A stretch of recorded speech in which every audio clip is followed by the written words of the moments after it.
आज की इस वीडियो में हम बात करने वाले हैं day 4 dynamic front end component के बारे में। वीडियो के शुरू में ही बता देती हूँ कि मैं जो भी डिटेल बताऊंगी वो 0 से लेके 9 तक जितने भी टैबलेट हैं उनके अंदर इसी तरीके से यूटिलाइज की जाएगी। मैंने डे 3 में भी जो वीडियो दी थी, मुझे बहुत सारे लोग कमेंट सेक्शन में कहने लग गए कि आपने इतना आसान सा टैबलेट करा दिया और आप हमारा मुश्किल सा टैबलेट नहीं करा रही। मैं जबकि चीख चीख के वीडियो में बता रही हूँ कि जो चीज़ मैं आपको करा रही हूँ आप वो 0 से लेके 9 टेम्पलेट में कर सकते हैं। एक ही जैसा स्टेप रहेगा, एक ही जैसी चीजें रहेंगी और आपने सिर्फ और सिर्फ वर्किंग करनी है उसी तरीके से जिस तरीके से मैं आपको वर्किंग करना दिखा रही हूँ। सिर्फ क्या फर्क था, एक ही तो फर्क था। कुछ लोगों के पास एमजेएस की फाइल्स थी, कुछ लोगों के पास सिर्फ जो है वो डेटा जेएस की फाइल थी। तो एक्सटेंशन से क्या फर्क पड़ता है, बाकी चीजें तो बिल्कुल एग्जैक्टली वैसे ही सेम थी। और जो लोग यहाँ पर कह रहे थे कि एपीआई फैच नहीं हो रही, उनका जवाब भी मैं वीडियो में आगे चलकर देती हूँ। बट पहले हम फोर्थ वाले डे के बारे में बात करते हैं। तो चौथे दिन के अंदर आपको क्या करना है, आपने सिर्फ और सिर्फ डॉक्यूमेंटेशन का काम यहाँ पर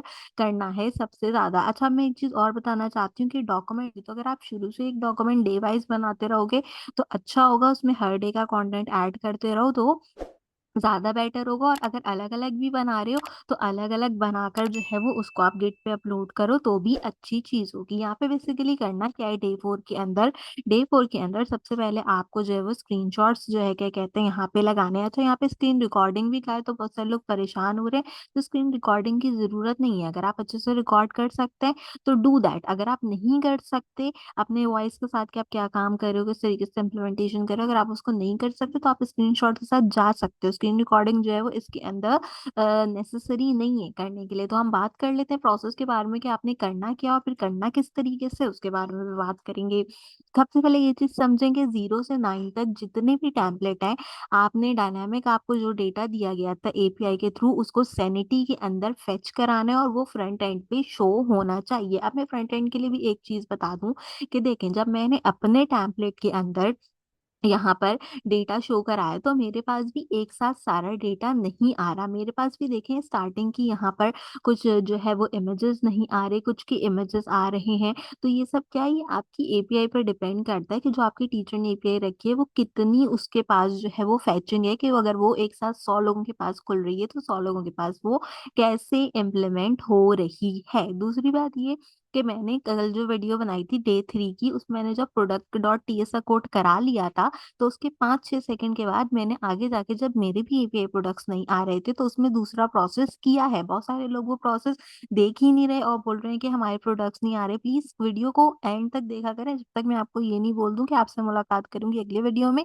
किसी और अच्छे टॉपिक के साथ। यहाँ जाके वीडियो खत्म होती है, जब तक आप ये नहीं सुने तब तक पूरी वीडियो देखते रहा करें।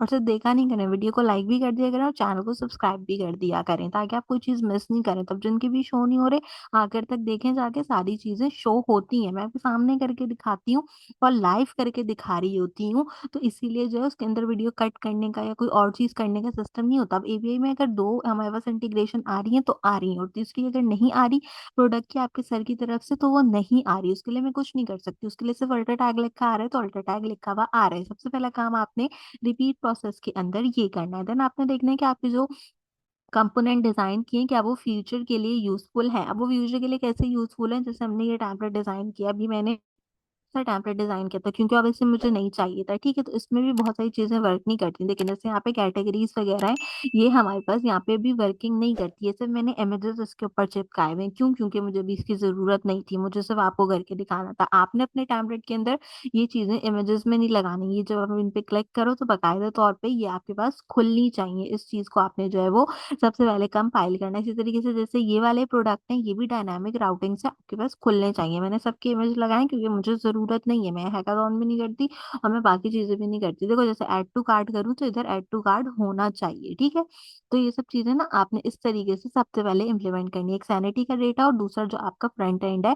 इन दो चीजों के ऊपर आपने सबसे पहले जो है वो काम करना है कि ये दो चीजें आपके पास इम्प्लीमेंट होनी चाहिए। इसके बाद सबसे इंपॉर्टेंट चीज जो आपके डॉक्यूमेंट 4 के अंदर बताई गई है, आपने क्या करना है, आपने स्क्रीनशॉट लगाने हैं। अब मेरी बात बहुत ध्यान से सुनो, किस किस चीज के आपने स्क्रीनशॉट लगाने हैं। आपने सबसे पहले अपने प्रोडक्ट लिस्टिंग का स्क्रीनशॉट लगाना है जिसमें name, price, stock, status, images वगैरह सब चीजें डिस्प्ले हो। वो कहाँ से आएगा, वो ये एपीआई का जो डेटा आपका आ रहा है ये वाले डेटा के अकॉर्डिंगली आएगा। वो अगर आपका सारा डेटा आ रहा हो तो आप सारे डेटा की पिक्चर लगा लो, और अगर नहीं आ रहा हो तो आपने क्या करना है, आपने जो है वो यहाँ पे इस तरीके से कंपाइलेशन करनी है अपनी इसकी। और इसके बाद आपने क्या करना है, आप एक डॉक्यूमेंट बनाओगे, उसमें ऊपर थोड़ा सा लिखना डे 4 के बारे में, उसकी एक्टिविटी के बारे में, और फिर यहाँ पे ये स्क्रीनशॉट पेस्ट कर देना। जब ये स्क्रीनशॉट पेस्ट कर दोगे अपने विजुअल स्टूडियो कोड में आना, मेरे पास ये प्रोडक्ट वाला पेज था, इसको में क्या करना है, आपने इस प्रोडक्ट वाले पेज का भी यहाँ से स्क्रीनशॉट लेना है, और इसका स्क्रीनशॉट भी आपने सबमिट कराना है कहाँ पे,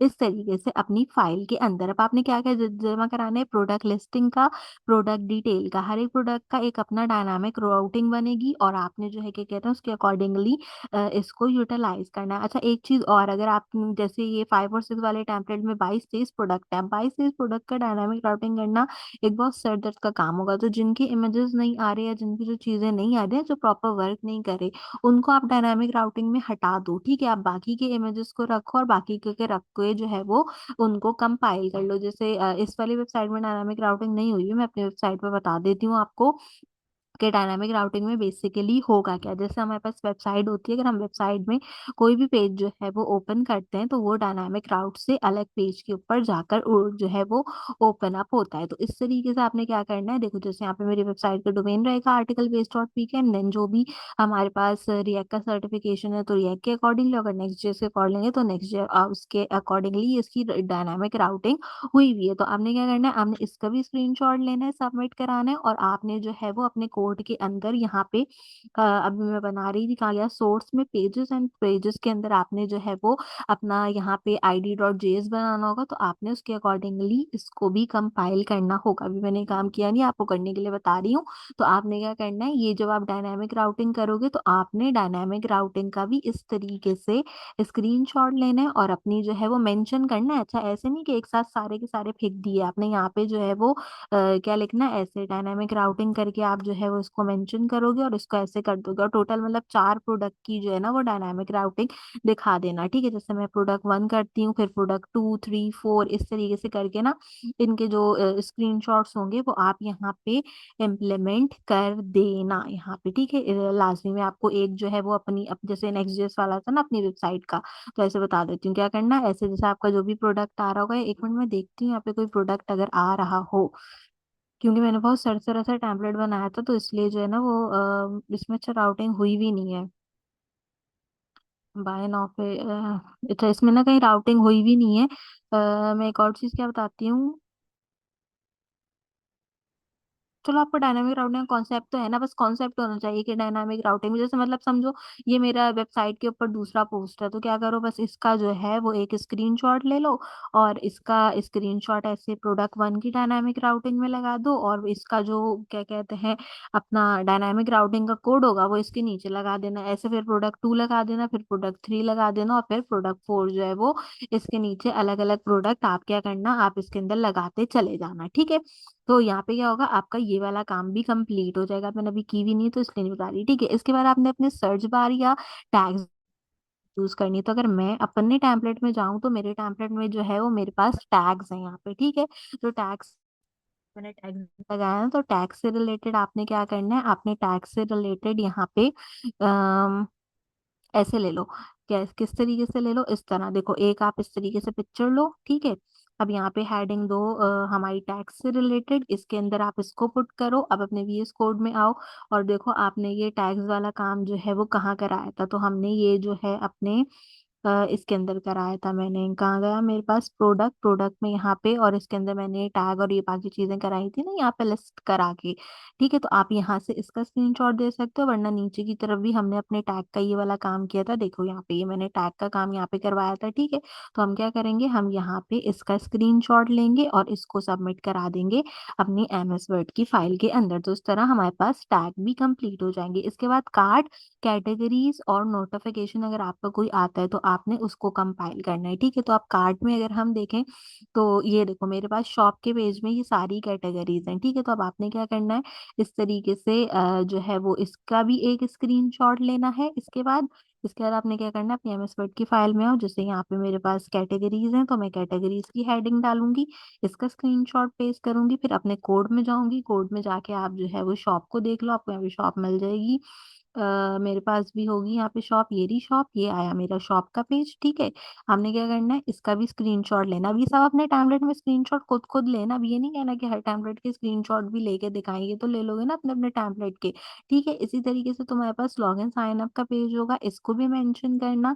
इसका भी जो है क्या कहते हैं वो स्क्रीनशॉट लेना और उसको भी इसी तरीके से सबमिट कराना, नाम लिखते जाना जो जो करवाओ। ठीक है, फिर अपने कोड में वापस जाना, फिर साइन इन साइन अप के पेजेस को जो है वो फाइंड आउट करना, स्टूडियो में से स्टूडियो की चीजों को फाइंड आउट करना, और उन सबको यहाँ पे जो है ना वो यूटिलाइज करते रहना। अब ये आपके ऊपर है कि आपने जो है वो सारा डेटा जो है वो स्क्रीनशॉट ले लेके लगाना है। लेकिन लगानी क्या क्या चीजें मैं दोबारा से बता दूं, प्रोडक्ट लिस्टिंग, आपके पास जो एपीआई से प्रोडक्ट आ रहे हैं, प्रोडक्ट उसमें से किसी भी एक या दो प्रोडक्ट के आप मिनिमम चार मैक्सिमम चार प्रोडक्ट का जो है क्या कहते हैं प्रोडक्ट डिटेल लगा सकते हो। अपने टैग्स लगाओ, अपना कार्ड का पेज लगाओ, कार्ड के पेज का कोड लगाओ, अपनी कैटेगरी का, अगर आपके टेम्पलेट में है, जो चीज आपके टेम्पलेट में है ना वो लगानी है, जो नहीं है उसको छोड़ दो, उसकी जरूरत नहीं है।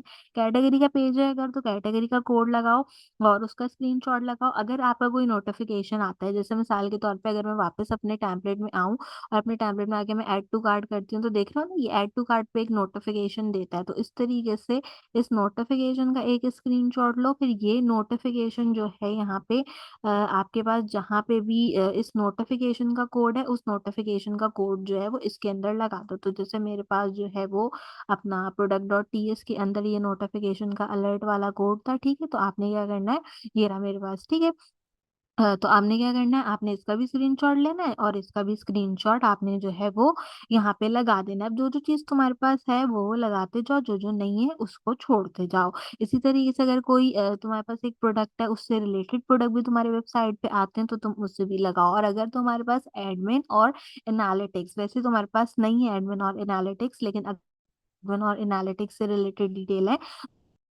ये लगा की चीजें वो कम करनी है। बेसिकली क्या है, हमने जो है वो वेबसाइट का पूरा एक ओवरव्यू देना है कि उसमें क्या क्या चीजें हमारे पास हैं, और उसके कोड की पिक्चर्स भी हमने लगानी है। इसके बाद उसने कहा है कि आप इम्प्लीमेंटेशन के स्टेप बताओ। आपने चेक करना है कि नेक्स्ट जेएस और सैनिटी से जो आपने एपीआई कराई है क्या वो सही काम करी है। तो हाँ, हमारे प्रोडक्ट के अंदर सही काम करी है, बस प्रॉब्लम क्या है, सिर्फ इमेजेस के जो यूआरएल है वो वर्किंग नहीं करे। अगर तुम चाहो तो इमेजेस के यूआरएल इसमें रिप्लेस कर सकते हो, अगर टेक्स्ट या कोई और चीज नहीं आती तो वो तुम अपनी एपीआई में रिप्लेस कर सकते हो। मैंने सबको मॉक एपीआई बनाना सिखाई है यहाँ पे, अपनी एपीआई वहां ले जाओ और वहां जाके बना लो अगर कोई प्रॉब्लम है। अगर नहीं है तो जैसे चल रहा है वैसे चलने दो। इसके बाद देखो कि जो हमारे रीयूजेबल कंपोनेंट्स हैं वो टेलविंड सीएसएस के जरिए हमने स्टाइल किए हैं। तो हाँ, हम जो सारा कोड लिखते हैं वो हम क्लास नेम करके टेलविंड सीएसएस के अंदर लिखते हैं। तो ये सारी चीजें इसके अंदर कंपाइल है, तुमने ये सब चीज चेक करनी है इसके अंदर। ठीक है, इसके बारे में तुम चाहो तो बता सकते हो। और इसने कहा था कि आपकी जो वेबसाइट है इसके अंदर यूज स्टेट, यूज इफेक्ट या यूज कॉन्टेक्स्ट का इस्तेमाल ग्लोबली या लोकली होना चाहिए। तो हमें हमारा जितना भी कोड है आप देख लो, हम उसके स्टार्ट में यूज इफेक्ट और यूज स्टेट वगैरह का यूज करते हैं, और कहीं कहीं यूज कॉन्टेक्स्ट का भी यूज हो रहा है। तो वो सब चीजें इसमें होनी चाहिए। तो तीनों चीजें डेफिनेटली आपके जो है वो इसके अंदर टैबलेट के अंदर होंगी। इसके बारे में आप एक एक दो दो लाइन चैट जीपीटी से लिखवा लो कि हाँ ये तीन चीजें हमारे जो है वो टैबलेट के अंदर है और हम अच्छे तरीके से इसको यूज कर रहे हैं। करना क्या है, एक ऐसा फंक्शनल मार्केट प्लेस बनाना है जिसमें product listing, search bar, categories वगैरह हो, और जो कि डिजाइन या रीयूजेबल किया गया हो। ठीक है, डिजाइन या रीयूजेबल में दो चीज होती है। अब दो चीजों में क्या है, उन्होंने तुम्हें जो है ना वो इसमें अथॉरिटी दिया। अब इसमें अथॉरिटी किस तरीके से दी है कि भाई देखो, जैसे मेरे पास यहाँ पे ये वाला मेरा जो है वो सबसे मेन हेडर का सेक्शन है। अब हेडर के सेक्शन में मुझे ये इमेज अच्छी नहीं लग रही, मैं चाहती हूँ मैं इसकी जगह कोई और इमेज लगाऊं, तो तुम ये इमेज अपने टैबलेट में अब बदल सकते हो। ठीक है, इस तरीके से अगर ये वाले इमेजेस अच्छे नहीं लग रहे, इनको बदलो। अपनी एपीआई में से बदलना है, एपीआई में से बदलो। अगर तुम ये डिजाइन बदलना चाहते हो, यहाँ पे किसी और तरीके से इम्प्लीमेंटेशन करना चाहते हो, इसमें ऐड टू कार्ट के बटन ऐड करना चाहते हो, तो ये अपॉर्चुनिटी तुम्हें दी गई है, इसमें ऐड करो। अब जैसे ये कलर मुझे अगर पसंद नहीं आ रहा, टील कलर, इसकी जगह मुझे कोई डार्क ब्लू सा कलर लेना है जैसे हेडर में लगा था, तो ये अपॉर्चुनिटी भी दी गई है। इसको जो है तुम अवेल कर सकते हो और इसको जो है वो चेंज कर सकते हो। तुम्हारे की कंपोनेंट कौन कौन से होने चाहिए, जो कि तुम्हारी इस एमएस वर्ड की फाइल के अंदर लाजमी होनी चाहिए। तुम्हारे प्रोडक्ट कार्ड, तुम्हारे प्रोडक्ट का लिस्ट, और तुम्हारे पास सर्च बार। अगर तुम्हारे पास सर्च बार है तो वेल एंड गुड, ये यहाँ पे आता है ना लॉगिन के साथ आके सर्च बार। अगर सर्च बार है तो इसके बारे में भी बताओ। लॉगिन के जो आपका ये रिएक्ट आइकन से आपने बनाया होगा, ठीक है, इसका जो है वो क्या कहते हैं कंपाइलेशन करो कि आपने इसको जो है वो अपने यहाँ पे किसमें, नैप बार में लगाया हुआ है। नैप बार के कोड में यहाँ पे जहाँ पे भी आपने लगाया उस चीज की पिक्चर लेके और इसके भी कोड की पिक्चर लेके लाजमी अपनी फाइल के अंदर पुट करो। ठीक है, लास्ट में क्या है, आपने स्क्रिप्ट और लॉजिक सीखनी है जिसमें आपने एपीआई इंटीग्रेशन के जरिए कोड देखना और डायनामिक राउटिंग का इम्प्लीमेंट करना है। तो एपीआई इंटीग्रेशन हम सबने अपने लास्ट जो है वो डे 3 के अंदर कर ली थी। अब आपने क्या करना है, इन प्रोडक्ट की सेपरेट डायनामिक राउटिंग करनी है। अच्छा, डायनामिक राउटिंग कैसे होती है मैं वो भी दिखा देती हूँ, मुझे बहुत देर के बाद याद आया।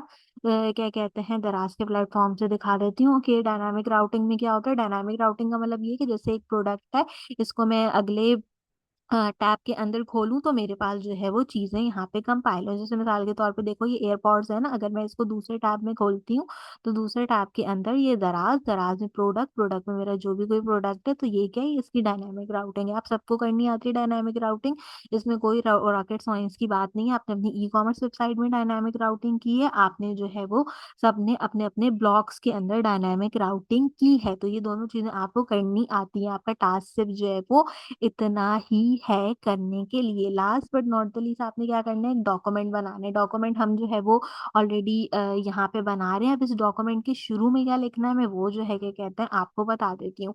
ई कॉमर्स वेबसाइट का ओवरव्यू दो, इसमें बताओ कि वेबसाइट किस पर्पस के लिए बनाई गई है। प्रोडक्ट में अपनी मेन प्रोडक्ट और अपनी कैटेगरी बताओ, और ऑनलाइन जो तुम्हारा स्टोर है इससे लोगों को क्या फायदा होगा, इस चीज के बारे में सबसे पहले जो है वो यहाँ पे बताओ। ठीक है, इसके बाद तुम्हारे पास जितनी इम्प्लीमेंटेशन ऑफ द थिंग्स है कोड से रिलेटेड फ्रंट एंड के ऊपर, वो तुमने सारी बतानी है। देखो वेबसाइट का डिजाइन कैसा है, रिएक्ट और नेक्स्ट जेएस में से क्या यूज हुआ है, टेलविंड सीएसएस, ये सारी चीजें तुम कैसे बताओगे। ये सारी की सारी चीजें जो है वो तुम यहाँ पे बताओगे इस तरीके से, इसकी पिक्चर्स लगा के और इसका कोड लगा के। ठीक है, ये सारी चीजें जो है वो तुमने पिक्चर्स और कोड वगैरह लगा के यहाँ पे बतानी है। तो बेसिकली तुमने क्या करना है, डॉक्यूमेंट बनाना है और सिर्फ डायनामिक राउटिंग करनी है। अगर तुम अच्छे बच्चों डायनामिक राउटिंग की हुई है तो वेल एंड गुड, और अगर नहीं की हुई तो तुम्हें करनी आती है डायनामिक राउटिंग, उसको कर लो। तो ठीक है, इस तरीके से जब अगला प्रोडक्ट खोले ना तो प्रोडक्ट में ऐसे 2-3 पिक्चर्स आए, ऐसी डिटेल्स लिखी हुई आए, बाय नाउ और एड टू कार्ट का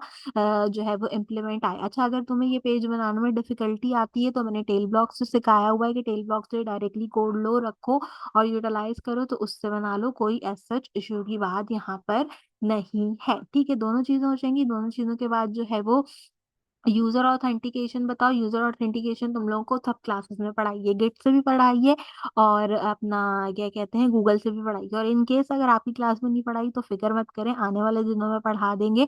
आप सिर्फ जो है वो बैकएंड डेवलपमेंट लिखें और यूजर ऑथेंटिकेशन लिख के नीचे लिख दें we will learn it after the hackathon. ठीक है, तो ये आपका हो जाएगा। इसी तरीके से पेमेंट गेटवे के बारे में बताने कि आप स्ट्राइप यूज करोगे या पेपाल यूज करोगे। पाकिस्तान में रहते हो हम जैज कैश का यूज करते हैं या फिर बैंक ट्रांसफर का यूज करते हैं, तो तुम बता सकते हो कि अपनी ई कॉमर्स वेबसाइट में हम पेमेंट गेटवे कौन कौन से यूज कर रहे हैं, हम जैज कैश या फिर अपना जो है वो क्या जिसमें बताई थी बैंक ट्रांसफर, बैंक ट्रांसफर का यूटिलाइजेशन करेंगे। लास्ट में तुमने कंपोनेंट की इंटीग्रेशन बतानी है कि कार्ट है तुम्हारे पास, यूजर प्रोफाइल है, विश लिस्ट है, चेकआउट का बटन है तुम्हारे पास, कि यूजर जो है वो तुम्हारी वेबसाइट पे आता है, आगे एक जो है प्रोडक्ट अपने कार्ट में डालता है, फिर यूजर जो है वो एक प्रोफाइल, यूजर प्रोफाइल के लिए जो है ना वो आपके पास यहाँ पे अपना साइन इन लॉगिन का पेज होता है ना, साइन इन लॉगिन का पेज, जैसे ये आपका साइन इन लॉगिन का पेज है तो इसकी पिक्चर लगा के देखो कि हमारे पास प्रॉपर एक साइन इन का पेज है जिसमें यूजर जो है वो गूगल, एप्पल या फेसबुक से साइन इन कर सकता है। ये जो है क्या कहते हैं पिक्चर लगा के, इमेजेस लगा के ना बेसिकली उसको बताओ। अगर आपके पास रजिस्टर का भी है तो रजिस्टर का भी जो है वो इसकी कंपाइलेशन में बताओ। इसी तरीके से अगर प्राइसिंग का पेज है तो आप प्राइसिंग के पेज के बारे में बताओ, कि अगर आपने जो है वो अपने वेबसाइट के ऊपर कोई ब्लॉग रखा है तो आप अपने वेबसाइट के ब्लॉग के बारे में बताओ। और जो आपने शुरू में डिटेल लिखनी है थोड़ी बहुत वो अपने अबाउट अस के पेज से लिख दो। ठीक है, अब इसमें नॉर्मल नॉर्मल पेजेस बनाए, मैंने इतना सारा नहीं बनाया इसको पूरा बैठ के, टेम्पलेट को मैंने टू द पॉइंट ही बनाया तो इसलिए थोड़ी सी चीजें बनी हुई हैं। तो ये सारी चीजें आपने क्या करनी है, थी सारी चीजें लिखनी है और आखिर में आपने अपने वेबसाइट का एक कंक्लूजन लिखना है जिसमें आपने बताना है कि ये वेबसाइट जो है वो यूजर फ्रेंडली क्यों है और फ्यूचर में जाके जो है वो इससे क्या फ़ायदा होगा? तो अब ये सारी चीज़ें मैंने आपको बता दी हैं जो कि आपने यहाँ पर क्या करनी है, जो कि आपने यहाँ पर इम्प्लीमेंट करानी है। मैं दोबारा से एक बार जो है ना वो आपको पूरा बता देती हूँ यहाँ पे कि आपने इस डॉक्यूमेंट को किस तरीके से बनाना है। जैसे अबाउट अस का पेज है ना, अबाउट अस का पेज लगाओ, इसके बारे में बताओ, ठीक है? अब जैसे मेरे पास प्राइसिंग का पेज है, इसमें बताओ कि तुम प्राइसिंग में क्या-क्या चीज़ें दे रहे हो, ठीक है? ये सब जो है वो इमेजेस लगाना, ठीक है? इमेजेस लगा-लगा के सारी चीज़ें बताना। इसी तरीके से अगर दूसरी चीज़ें हैं इंटीग्रेट करने के लिए, तो ये सारी चीज़ें इस तरीके से कंपाइल करके वहाँ पे बताओ कि हम यूज़र में ये ऑप्शंस दे रहे हैं, इस तरीके से चीज़ें दे रहे हैं। अब मैं तुम्हें एक पूरा प्रोसेस बता देती हूँ शुरू से दोबारा कि तुमने देना क्या है टेक्निकल रिपोर्ट में। सबसे पहले बात कर लें तुमने करना क्या है, तुमने ये करना है कि तुम्हारे एपीआई से जो है वो प्रोडक्ट अच्छे तरीके से फेच हो रहे हों। दूसरी चीज़ तुमने क्या करनी है, डायनामिक राउटिंग करनी है अपने वेबसाइट में। दोनों कामों में से मैं ये बोलूँगी कि डायनामिक राउटिंग करने में थोड़ा-सा टाइम लगता है, एपीआई तुमने फेच कर ली है और अब क्या करो, एपीआई फेच करने के बाद सबसे पहला काम ये करो, रिपोर्ट बनाओ और गिटहब पे अपलोड करो। रिपोर्ट में तुमने क्या करना है, सबसे पहले अपनी ई-कॉमर्स वेबसाइट के बारे में थोड़ा-सा बताना है, किस चीज़ की वेबसाइट है, सेल क्या कर रहे हो, ऑनलाइन स्टोर जो है वो उससे लोगों को क्या फ़ायदा होगा, लोग उससे क्या चीज़ जो है वो खरीद सकते हैं। इसके बाद जो है तुमने क्या करना है, अपने वेबसाइट के डिज़ाइन के बारे में बताना है कि जी ये मेरा होम पेज है, ये मेरा प्रोडक्ट का पेज है, ये मेरा कार्ट का पेज है। जो-जो तुम्हारे पास पेजेज़ हैं चैट जीपीटी को बताओ मेरे पास ये पेजेज़ हैं, इसकी मुझे 2-2 3-3 4-4 5 जो है क्या कहते हैं लाइन्स लिख के दो। इन पेज के बारे में मेरी वेबसाइट के अकॉर्डिंगली और जो है क्या कहते हैं उसको पेस्ट करो। पेस्ट करने के साथ जो इमेजेस मैंने तुम्हें बताया तुमने वो सारे के सारे इमेजेस उसमें पेस्ट करने हैं, ठीक है? रिस्पॉन्सिव है हमारी और साथ में हम टेलमेंट सीएसएस का यूज़ भी कर रहे हैं। उसके बाद क्या होगा, इसके बाद तुमने इसी तरीके से जैसे तुम्हें वो 2-2 लाइन्स बताएगा तो पहले सबसे पहले सबसे पहले अपनी वेबसाइट की पूरी एक इमेज लगाओ। कैसे करो मैं तुम्हें एक बात बता देती हूँ देखो, ऊपर जो है मेरी वेबसाइट का पूरा एक इमेज है ना, सबसे पहले अपनी वेबसाइट का पूरा एक इमेज लगाओ इस तरीके से, ठीक है? हम स्क्रीनशॉट में स्क्रीनशॉट भी ले सकते हैं। कंपाइल करके रिस्पॉन्सिव करके भी आप चाहो तो ले सकते हो, ठीक है? इस तरीके से अपनी वेबसाइट का जो है वो एक इमेज लगाओ, बताओ ये मेरी वेबसाइट का होम पेज है, ठीक है? यहाँ पे आपके पास शॉप नाउ का बटन है। अब होम पेज में तुम्हारे पास वेबसाइट में क्या-क्या चीज़ें हैं कि मेरे पास होम पेज में कैटेगरीज़ हैं, हमारे पास एडिटर पिक है, हमारे पास बेस्ट सेलिंग प्रोडक्ट्स हैं जो हमने अपने होम पेज पे डिस्प्ले किए हुए हैं और इसके साथ-साथ हमने जो है वो यहाँ पे अपने ब्लॉग को भी जो है अपने होम पेज पे डिस्प्ले किया हुआ है। ये सारी चीज़ें जो है वो शुरू में सबसे पहले बता दो। बताने के बाद क्या करो, एक-एक करके इन सेक्शन का कोड और एक-एक करके इन सेक्शन की इस तरीके से इम्प्लीमेंट करके इमेजेस लगाओ। अब तुम्हारी मर्ज़ी है जो-जो सेक्शन तुम्हारे पास है, वो सेक्शन लगाओ और जो-जो नहीं है उसको ओमिट कर दो। फिर डायनामिक राउटिंग प्रोडक्ट्स जब बता रहे होगे तो डायनामिक राउटिंग के भी 2-3 प्रोडक्ट ऐसा करो 2-3 मिनिमम 4 प्रोडक्ट ले लो जिसकी डायनामिक राउटिंग करा दो और उनको जो है ना क्या कहते हैं वो कंपाइल कर दो और अपने टेम्पलेट में जहाँ पे तुम्हारे पास जो है ना जैसे मेरे पास यहाँ पे है जैसे यहाँ पे ना इसने 8 प्रोडक्ट्स दिए हैं। अभी 8 प्रोडक्ट्स में से जो है वो तुम 4 प्रोडक्ट लगाओ और यहाँ पे जैसे लिखा है बेस्ट सेलिंग प्रोडक्ट तो तुम यहाँ पे लिख दो डायनामिक सेलर्स प्रोडक्ट ताकि पता चल जाए जब भी तुम्हारा टेम्पलेट चेक करे कि भाई ये वाले पोस्ट 4 पोस्ट हैं जिनकी डायनामिक राउटिंग हो रही है। सबकी कराने की ज़रूरत नहीं है, थोड़ी-सी कराओ, थोड़ा-सा ही दिखाना है, इतना ज़्यादा कोई ख़ास मसला नहीं है। जब तुम्हारे पास टाइम होगा तो ये 8 क्या कहते हैं प्रोडक्ट है, 4 की बाद में करा लेना, कोई मसले की बात जो है वो नहीं है। वैसे भी तुम्हें चैटजीपीटी से कराना है तो इतना कोई प्रॉब्लम नहीं है करने के लिए कोड की या किसी भी चीज़ की, ठीक है? एक साथ चाहो तो एक साथ करा लो। ये सब चीज़ें कराने के बाद जो है क्या करना है, सब सारी चीज़ें हो जाएँगी, सबके इमेजेस लग जाएँगे। लगने के बाद क्या करना है, आखिर के अंदर तुमने चैटजीपीटी के पास जाना है, उसको बताना है कि हम ऑथेंटिकेशन के लिए गिटहब और जो है वो गूगल का यूज़ कर रहे हैं, तो इसका फ़ायदा क्या होता है, उसकी 2 लाइनें लिख के दे दो, 2 लाइनें लिख के दे देगा। वो जो है वो बैकएंड डेवलपमेंट में लिख देना। फिर पेमेंट गेटवे इंटीग्रेशन में आना, चैटजीपीटी को कि स्ट्राइप, पेपाल, जैज़कैश और बैंक ट्रांसफर के थ्रू जो है हम अपनी वेबसाइट पे पेमेंट गेटवे ले रहे हैं। आप इसके बारे में जो है वो 3-4 लाइनें लिख दो, वो लिख के दे देगा, इसमें लगा देना। देन उसको बताना कि आखिर में यूज़र को बताया कि हमारे पास cart, user profile, wish list और चेकआउट की जो है वो यहाँ पर इंटीग्रेशन है वेबसाइट के ऊपर। इसको भी 2-4 लाइनों में लिख दे, वो तुम्हें लिख के दे देगा, वो यहाँ लिख देना और आखिर में चैटजीपीटी से कहना कि इस पूरी चीज़ का एक छोटा-सा 2 लाइनों का कन्क्लूज़न लिख दो, वो भी लिख देगा, वो भी यहाँ पे लिख देना। तो तुम्हारी जो चीज़ होगी वो कंप्लीट हो जाएगी। अब डायनामिक राउटिंग जब तुम्हारा दिल चाहे तब करो, फिलहाल के लिए क्या करो, रिपोर्ट वाली सारी चीज़ें तुम्हारे पास हैं, चैटजीपीटी भी तुम्हारे पास है, इसको कंपाइल करो। और मैं फिर से बता दूं कि मैंने सारी चीजें किसके लिए बताई हैं, सारी चीजें मैंने 0 से 9 तक के हर एक टेम्पलेट के लिए बताई हैं। हर एक टेम्पलेट में जो जो चीजें मैंने बताई हैं वो हैं। अगर आपके पास नहीं है तो ओमिट करो। हमारे पास प्रोडक्ट लिस्टिंग नहीं है, हमारे पास सिर्फ प्रोडक्ट्स हैं, तो सिर्फ प्रोडक्ट लगाओ, लिस्टिंग छोड़ दो। कैटेगरीज नहीं है तुम्हारे पास सेपरेट, छोड़ दो। जहाँ ऊपर नीचे मेंशन है सिर्फ वो लगाओ। जितनी चीज है उतनी चीज लगाओ, बस एक छोटी सी डॉक्यूमेंट बनाओ और उसको अपलोड करो। और दूसरी चीज ये